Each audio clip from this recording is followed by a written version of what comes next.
Hello, YouTube. Um, I think again, it's like Martin Luther King said, I have a dream.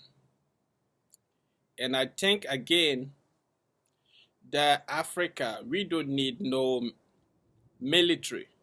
We don't need foreign military. We don't need no Western powers. We don't need no Western military to force us to buy their weapons. Meanwhile, we don't need them. Meanwhile, we don't need them. Why we don't need them? We Africans need to stop corruption. We need to fight against our corruption. We need to stop saying that, oh yes, we need to forgive. And once you are a killer and you kill somebody, no matter what it is, you're still going to kill another person. Once you are a thief and you steal, you're still going to steal one day before you die. So our African leaders, if they stop corruption, they stop stealing our money and saving different countries without taking the citizens of Africans or citizens of Ghana or citizens of Nigeria or citizens of Cameroon, and we just sitting down there living poverty. We don't have food to eat. We don't have no education. We don't have no road. We don't have no water. We don't have no electricity. But our ministers, lawmakers that we vote and put them out there, when they come to the power, they don't care all this stuff because they are not citizens of Africa. They are not loyalty for the citizens of the country that we need to fight and work hard and quit stealing all the money to the Western banks, and other countries will sell the ammunition to us. Oh yeah, we need to fight terrorism. We need to fight ISIS. We don't have ISIS in Africa. We don't have no that kind of stuff in Africa. If we do have them, our presidents and the ministers need to get together and fight them. Because, for example, a country like Ghana, they will send a police to go patrol at night, and anytime that they go, they come empty, and still the robbery is still going on. So one day, I heard it and I read it on the news that the inspector called all the police are going for patrol at that night and get everybody phone. He collect everybody phone and they go without no phones, cell phones, mobile phones. And when they come with 15 armed robbers that they get caught that night. What tells you or what tells me that police that night, police that went to the patrol that night, they need to get fired and they need to put them in jail, because the same people that they will call the armed robbers, hey, we are going this side, don't come, or this time that we leaving, and they go robbery.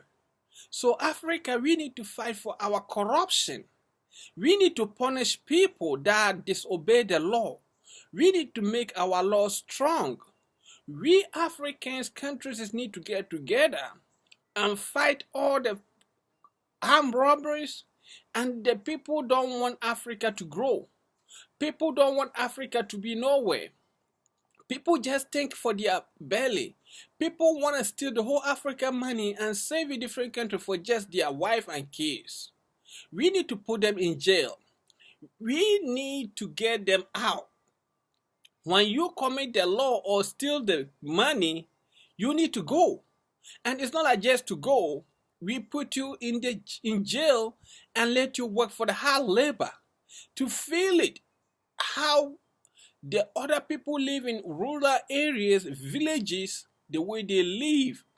They put you in jail and let you work hard and feel it if your brains don't work, when you come out, you learn a lesson. And they are not going to put you in jail just for 2 years, 10 years hard labor, 15 years hard labor. Let who or she steal the money or commit the law, let them work hard for the stuff, like housekeeping. Put them out there. But first of all, we always cry we don't have money. We don't have no system to attract nobody in Africa. So when the person just run away, you can't find them no more. And our system is corrupt, so that the same person can fly to Ivory Coast and fly to abroad without even knowing. But if we build a system and each citizen of Africa countries have an ID, and we can use that system to track everybody, I think that would be the best idea, so we can track all the corruption and the thieves. And the thieves, they just there begging us to vote for them. As soon as you vote for them finish, they are big armed robberies, including the president, including all the presidents in Africa. From the ministers to the presidents, they're all armed robberies. If you go to any African embassy in foreign country, man, they will charge you triple amount of anything that you're going to look for them to do for you. But we came as Ghanaian passport. Everybody came here. If you're Ghanaian, if you're Nigerian, if you come as a country name, Republic of Congo passport. So why is the thing that if you go there, they try to know, oh, you are not from this part of here, so we have to charge you this. Oh, you are not here. Why it have to happen like that? And we all came with one name of one passport, or Republic of Senegal. And when you get it, oh yes, you can speak Wolof right, or you are not a Fulani, so we can do it for you, or you have to wait for this amount of time. I think our president needs to stand up. We need to get the right people to rule our country, right leaders to rule our country, because if we following people's footsteps, a foreign footsteps, British, Americans footsteps, we try to be like them. Why we can't follow their footsteps? Why we can't learn the system that they use to grow up? I know they've been the same what we were at. They've been through before, but they build it, they make it. All the armed robbery people and the wrong people don't have place to stay because their places at night. But everywhere there's a dark and you put a light there, where are they? Where are they going to hide? So I don't think we need anybody to just let you buy their weapons and they can get money. We don't need nobody to tell you to buy weapons. We don't need them. We need justice.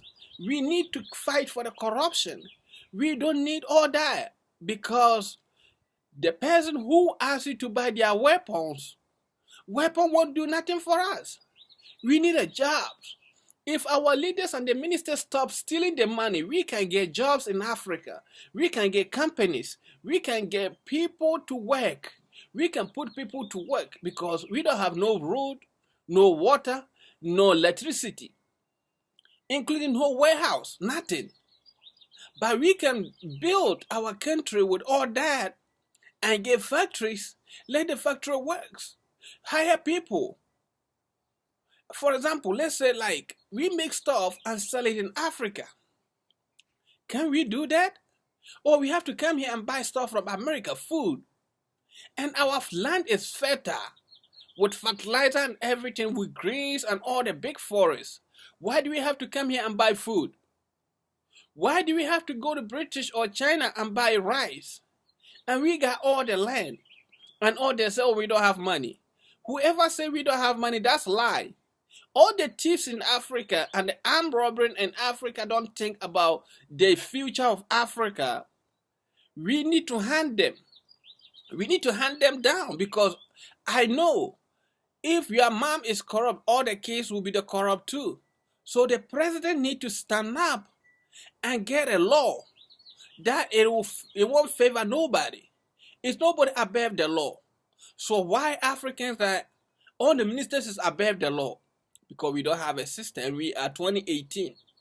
So we can build an internet system or any website to track everybody activities or the move that they're going to do. I know it's still going to be corrupt, that every country have a bad people, but we're going to get it down to 20%. That now it's 90% of corruption, because African, everywhere you go and you say you're African, they start looking at you like, oh, okay, he's a thief.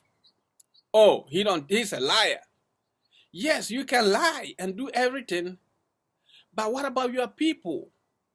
What's the future of Africa though? And I think African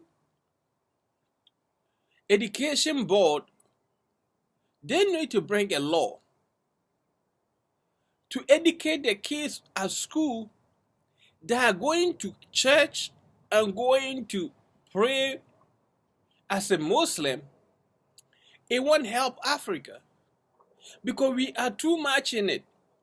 If we teach the kids at school that the only thing can help Africa to grow is to work hard, to put your foot down, to work hard, that only thing can grow Africa. Because prayers without no effort won't go nowhere.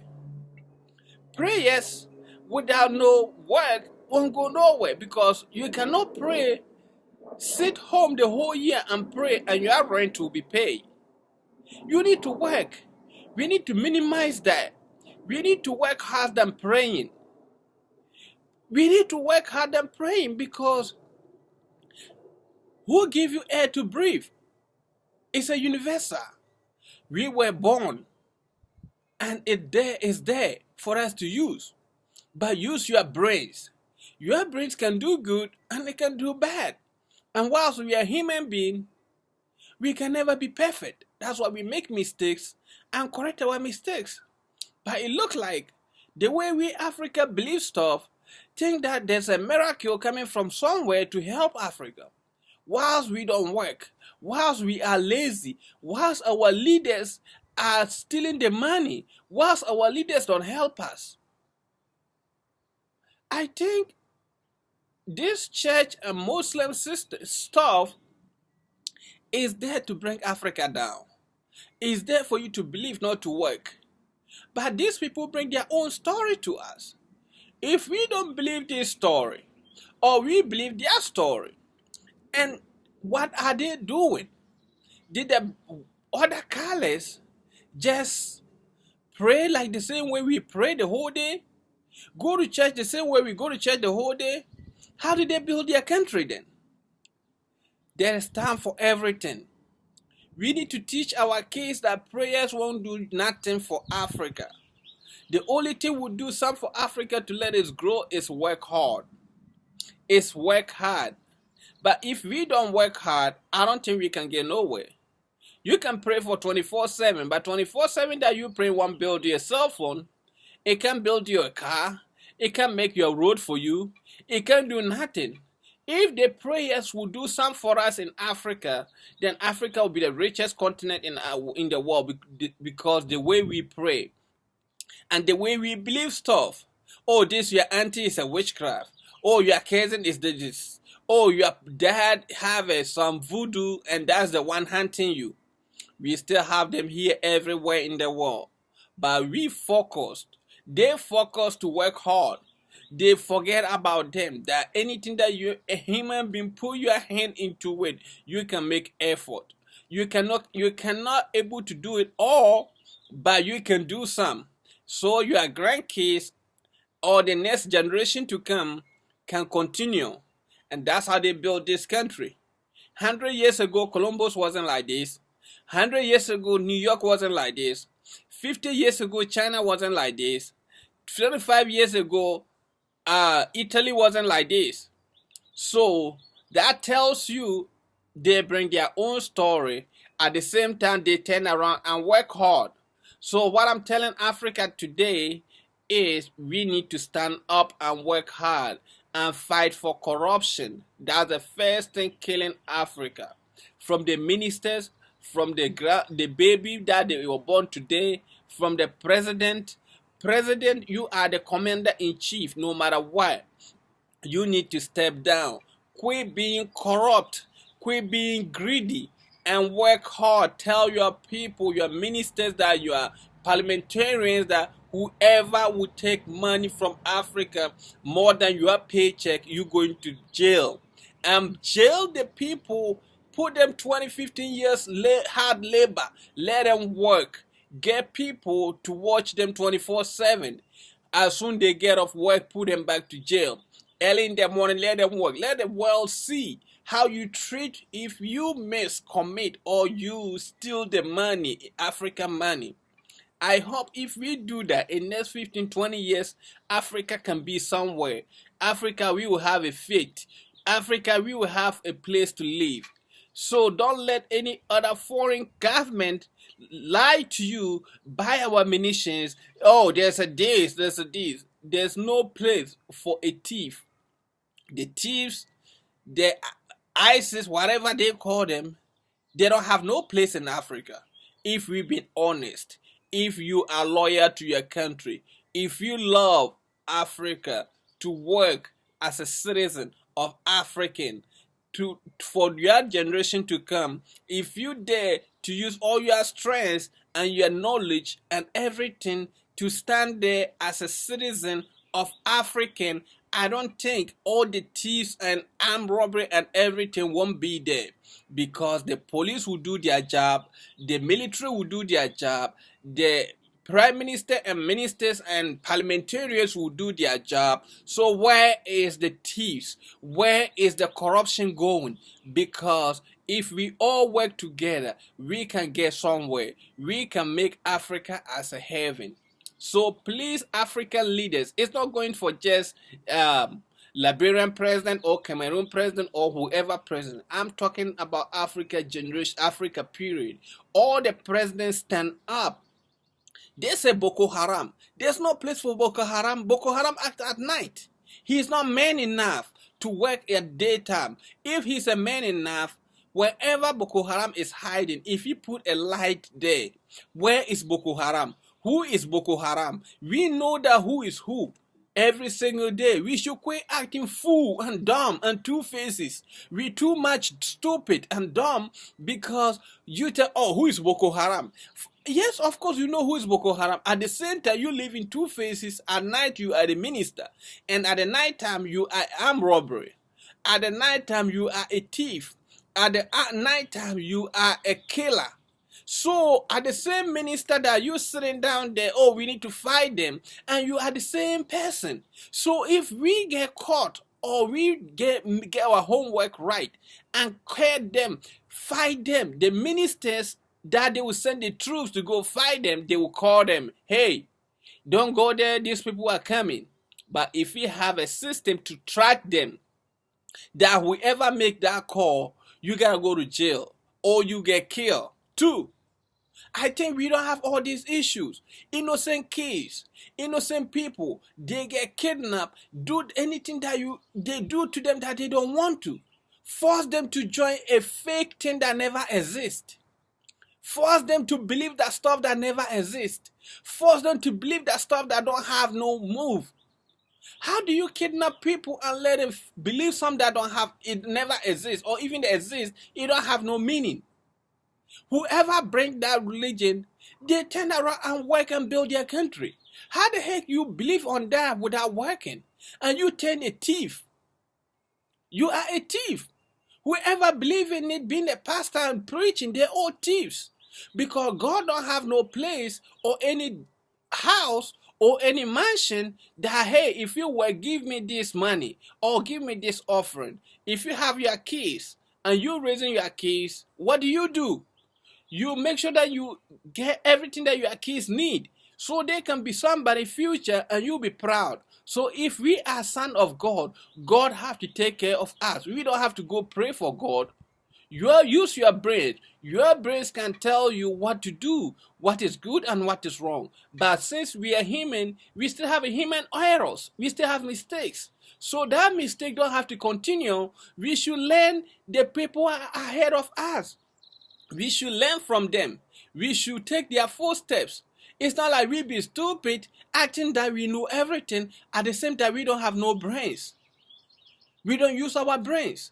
So this video, if you like it, put your thumbs up, and more is coming, because Africa, we need to get up. We don't need no military power. We don't need no guns. We don't need nothing. We need to fight for corruption. We need to fight for the people who are taking our money to foreign countries. We need to fight the president. They need to stand up and make a law that anybody will get caught, even $5,000 going to jail for 15 years and work for the hard labor. And we need to let our police know that they should stop corrupt. They should stop. Because if you are police and you get corrupt, or you steal, or you are not loyal to your country because you vow to be a citizen to protect your country. But if you don't love your country and you turn armed robber at night, you give the government ammunition to the thieves at night to go rob people and give you a little bit of money, they need to burn you. They need to set a fire in your neck and kill you, because you are not a good citizen for African. You are not there to work for African. You are not there to help nobody. You just there to be a killer, to be a thief. We need to get you out, because we don't need you. It's not just fire them, put them back to jail, let them work hard, let them feel it. Thank you.